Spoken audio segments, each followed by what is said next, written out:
Hello and welcome to Capitol Hill. I'm Lyndal Curtis. It's the worst loss of life for the Australian Defence Force in a single day since the Vietnam War Battle of Long Tan, as the Defence Force was this morning dealing with the news that three of its soldiers had been shot and killed by a rogue Afghan soldier and another 2 wounded. The news came through that 2 more soldiers from the Special Forces had been killed in a helicopter crash in a second incident in Afghanistan. The soldiers ranged in age from 40 to a sapper, aged 21. The Governor-General has called it the darkest of days. The Prime Minister has left the Pacific Islands Forum in the Cook Islands early and is on her way home. Before she left, she told a media conference the war in Afghanistan is a war with a purpose and a war with an end. I think morale at the moment has taken a hit over this, understandably. But I don't think it's taken the will for us to fight and work with the Afghan forces in this partnering.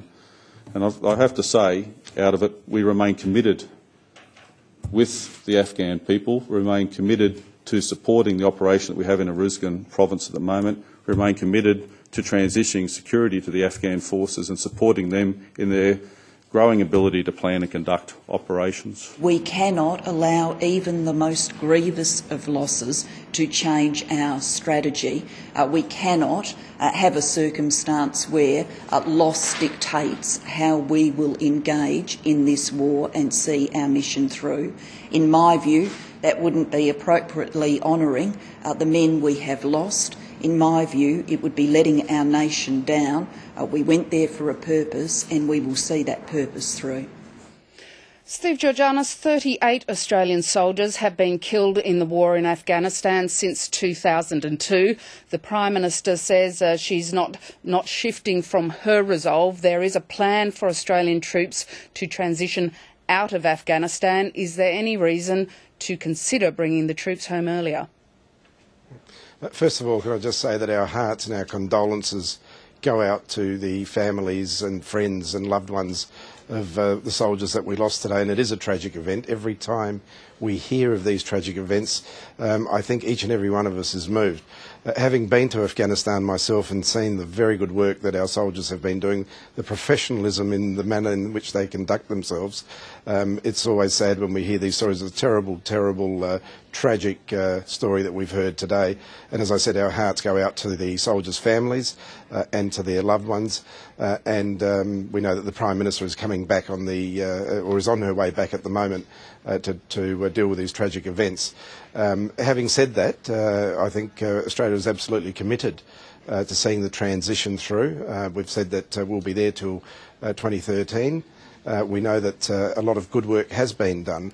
What we don't want to see is that we want to absolutely make 100% sure that we don't see Afghanistan being used as a training ground for terrorists as we'd seen in the past. That is our commitment, and we are committed to seeing that through. And of course, we want to ensure that the transition period, where we hand over the running of the country over to the Afghan forces, is done over the next 12 to 18 months. And of course we'll still be there to support and help the Afghan forces. Kelly O'Dwyer, the war in Afghanistan has always been a dangerous one. Any war is. The situation now with the increase in what are called green on blue or insider attacks, not only on Australian forces, there were 2 last year, now this one today, but also for the wider coalition forces, does make it more complex, doesn't it, for the troops to try and partner with the Afghan forces in making that transition to Afghan-led security? Well, Lyndal, let me first say that I wholeheartedly agree with what Steve said so eloquently. I join with him in my heartfelt condolences to the families, the friends and loved ones who have experienced this tragedy today, as I'm sure does every Australian. It is a true tragedy. It is a true black day for our Defence Forces and for our nation. You're right, Lyndal, to say that we have seen an increased prevalence of these sorts of attacks, it does, I'm sure, affect morale in our Defence Forces. They do such a sterling job for our nation, and they work every day, each and every day, in our national interest. We hold them in very, very high regard for good reason, because of the service that they give to our country. Now, I'm sure as facts come to light, we will learn more about the incidents that occurred here.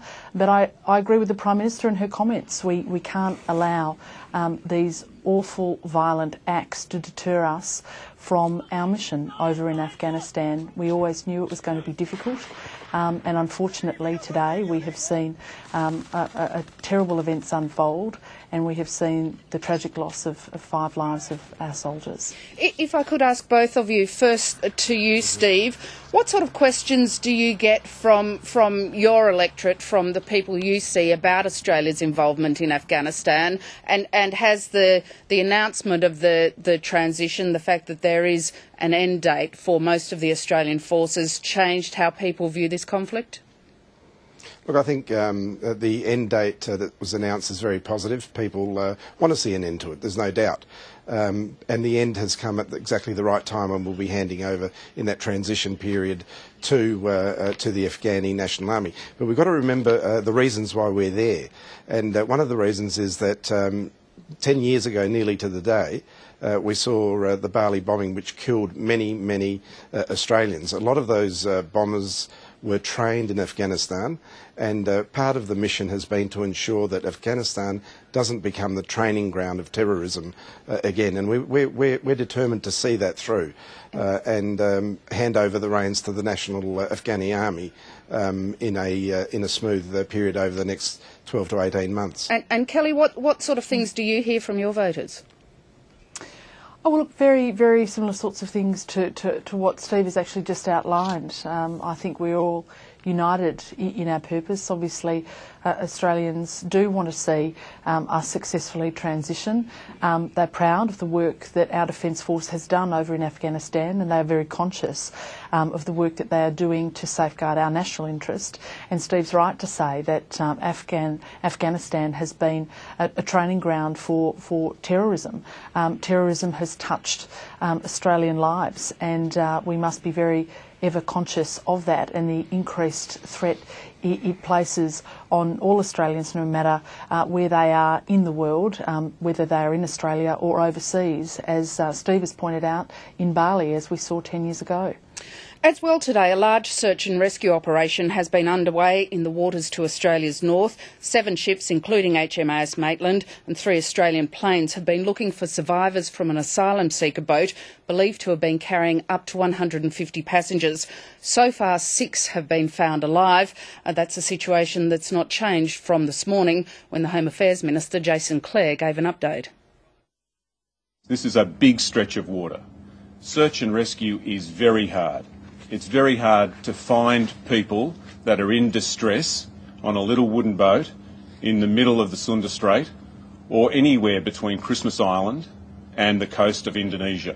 The Indonesian authorities deployed assets to try and find these people. We've worked very closely with Indonesian authorities to try and find these people as well. You do this by working together.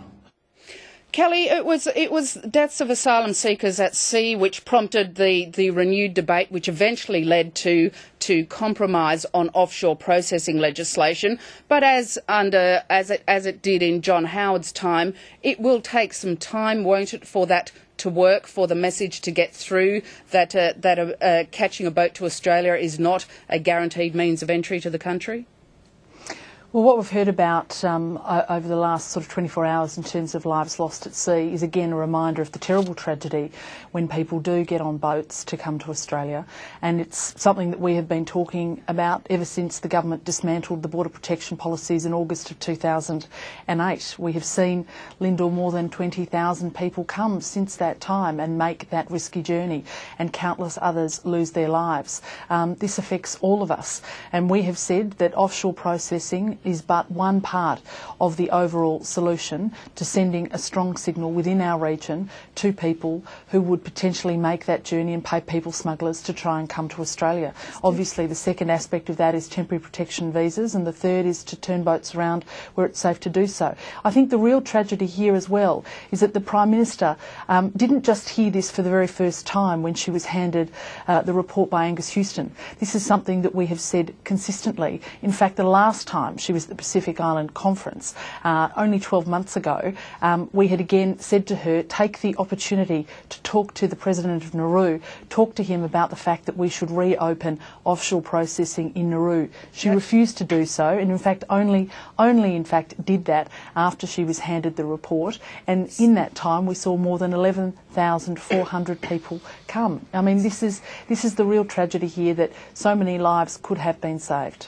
Steve, the desire to stop the loss of life at sea is something that has changed the minds of Labor MPs on allowing offshore processing again. Do you think it's changing the minds of some in the community who are very opposed to offshore processing?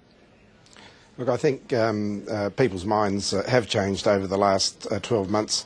The reality here is that we must be doing everything we can to save lives at sea, to ensure that people don't make that journey and to ensure that they don't put their lives at risk on rickety boats that are going to sink, as we saw today, another tragic event that we saw today. And again, we know there's only 6 survivors.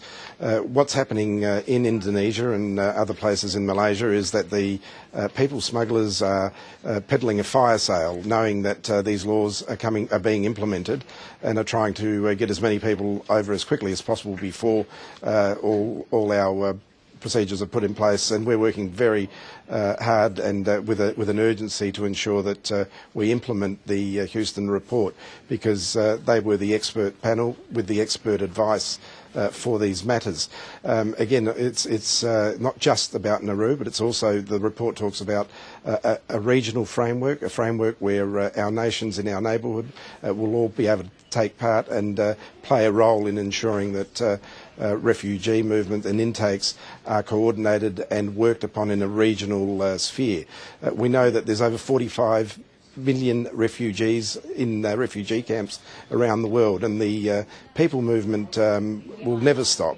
But the whole idea is to ensure that we prevent lives being lost at sea whilst they're coming over here. If I could just on that. Yes, sorry, I was just going to say, Lyndal, just on that, I mean, in relation to Nauru, I think it's clear that if the government is to send a strong signal, they need to get the offshore processing centre up and running in Nauru as quickly as possible. Certainly, when we made the decision when last in government, we were able to get it from a standing start up and running within 19 days. Come this Saturday, it will be 19 days. And we're still not quite sure when in fact, everything's going to be in place. And that's where we'll have to leave it. Kelly O'Dwyer and Steve Georganas, thank you very much for your time today. Thank you, Thanks Lyndal. a lot, Lyndal. Thanks, Steve. And thank you for joining Capitol Hill today. We'll be back again at the same time tomorrow. Good night.